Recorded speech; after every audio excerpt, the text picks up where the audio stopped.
Assalamualaikum warahmatullahi wabarakatuh. Ketemu lagi dengan channel Lisna Cigelis.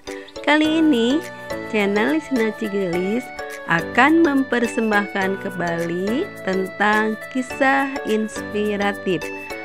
Kisah inspiratif untuk kali ini akan mempersembahkan tentang pelajaran kisah ketaatan Siti Hajar. Selamat menyimak. Wassalamualaikum warahmatullahi wabarakatuh. Idul Adha menjadikan buat kita refleksi keimanan, ketaatan, dan perjuangan. Untuk itu, dari channel Lisna Cigelis mengucapkan mohon maaf lahir batin. Selamat Hari Raya Idul Adha 1445 Hijriah.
Momen Idul Adha merupakan salah satu hari besar umat Islam, di mana kita mengagungkan Allah Subhanahu wa Ta'ala dan senantiasa taat kepada Allah, di antaranya dengan menyembelih hewan kurban. Ada satu hal penting yang harus dijadikan oleh kita ibrah atau pelajaran yang baik, di antaranya bagaimana di balik peristiwa pengorbanan keluarga Nabi Ibrahim alaihissalam terhadap sosok Siti Hajar dengan ketaatan yang luar biasa, baik ketaatan kepada suaminya dan ketaatan kepada Allah Subhanahu wa Ta'ala. Bagaimana kita mengambil pelajaran dari seorang sosok Siti Hajar ini?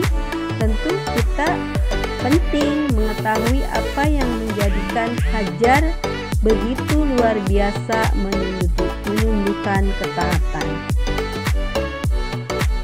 Berdasarkan sejarah, Nabi Ibrahim meninggalkan Siti Hajar dan Ismail yang masih bayi akan menjadi beban tekanan bagi seorang ibu yang sudah melahirkan apabila ditinggalkan oleh suaminya ketika saat itu butuh perhatian yang luar biasa, karena kalau tidak akan adanya tekanan kepada seorang ibu yang sudah melahirkan, atau yang sering kita kenal sekarang dengan baby blues. Kondisi saat itu Siti Hajar ditinggalkan di mana kondisi Mekah dalam kesulitan. Siti Hajar merasa sedih dan bertanya kepada Nabi Ibrahim alaihissalam, "Ya Ibrahim, apakah engkau tega meninggalkan kami berdua dalam keadaan kesulitan?" Nabi Ibrahim terdiam dan tidak menjawab pertanyaan Siti Hajar. Kemudian Nabi Ibrahim tetap mau berangkat meninggalkan Siti Hajar dan bayinya Ismail. Nah, Siti Hajar, karena Nabi Ibrahim tidak menjawab, kemudian mengganti pertanyaannya dengan pertanyaan berikutnya, yaitu, "Ya Ibrahim, hendak kemana engkau pergi?" Ketika Ibrahim tidak menjawab, Siti Hajar mengganti pertanyaan, "Wahai Ibrahim, apakah ini perintah Allah?" Kemudian Nabi Ibrahim membenarkan Siti Hajar atas pertanyaan. "Naam, itu memang perintah Allah." Mendengar jawaban Ibrahim, Siti Hajar menjawab, "Jika demikian, Allah tidak akan menyia-nyiakan kami." Begitu yakinnya ucapan Siti Hajar, kalau sudah Allah yang memerintahkan, dilaksanakan dengan penuh keyakinan dan kesabaran.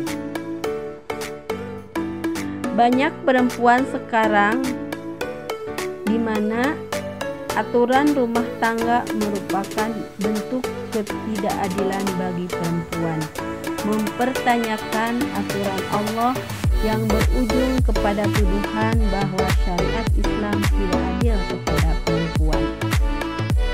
Sanggupnya Siti Hajar menjalani perintah Allah karena kekuatan akidah. Ketika kita menjalani kehidupan ini dengan terikat kepada aturan-aturan Allah, seperti sholat, menutup aurat, taat kepada suami, menyusui anak selama 2 tahun, hamil. Tanpa keimanan kepada Allah, tidak sedikit perempuan yang merasa berat melantarkan anaknya tidak taat kepada suaminya. Meyakini Allah mengatur dengan kuasa dan pengetahuannya, semua hambanya mampu menjalaninya. Namun, dalam melaksanakan perintah Allah dengan sempurna, ada saja tantangan atau hambatan dari orang terdekat dengan mengatakan, Jangan terlalu fanatik dengan Islam atau mengatakan jangan kajian itu Islam radikal untuk melaksanakan syariat Allah. Ketika kita belajar dari Siti Hajar, memahami, menyadari bahwa itu bagian dari perintah Allah, bentuk ketaatan kepada Allah, kita akan mengatakan seperti Siti Hajar, jika dakwah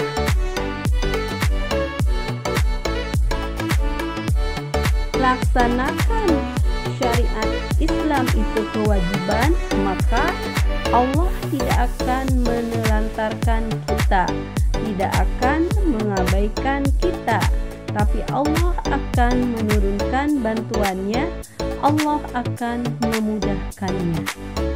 Ketika beliau ditinggalkan di padang pasir dan menghadapi kesulitan, tidak mendapatkan minuman, tidak mendapatkan makanan, karena tidak ada minuman, karena tidak ada sumber air. Padahal ketika itu bayi Ismail sangat membutuhkan minum dan makanan karena lapar, sampai Nabi Ismail itu menangis. Tetapi Siti Hajar tidak diam, beliau mencari kesana kemari untuk mencari sumber mata air yang akhirnya dinamakan dengan ibadah sya'i antara Safa Marwah, dilakukan sampai 7 kali sampai Siti Hajar menemukan sumber air yang sekarang dikenal dengan mata air Zam-Zam. Ketika kita sadar bahwa Allah tidak akan menyia-nyiakan kita, bukan berarti kita berpangku tangan saja, kita menyerah, kita pasif, tidak seperti itu. Tetapi Siti Hajar mengerahkan segala upayanya untuk mendapatkan solusi, terus kreatif dalam berupaya dalam mencari sumber mata air. Ketika kita diuji dengan kehidupan, capek mengasuh anak, capek mendidik anak, bukan berarti kita berpangku tangan. Ini adalah ujian Allah, kita nanti akan dimudahkan. Tapi kalau kita diam saja, itu namanya bukan tawakal. Tetapi kita harus belajar parenting untuk anak menurut pandangan Islam, belajar jadi istri yang baik dengan mengkaji ilmu, belajar tentang ilmu rumah tangga biar pekerjaan rumah tangga dan dakwah lancar terlaksana.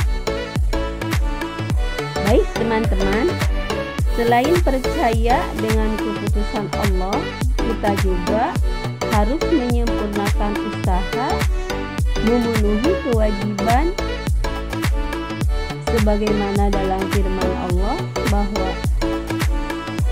wa may yatawakkal 'alallah fahuwa hasbuh. Barang siapa yang bertawakal kepada Allah, maka Allah lah yang akan memenuhi.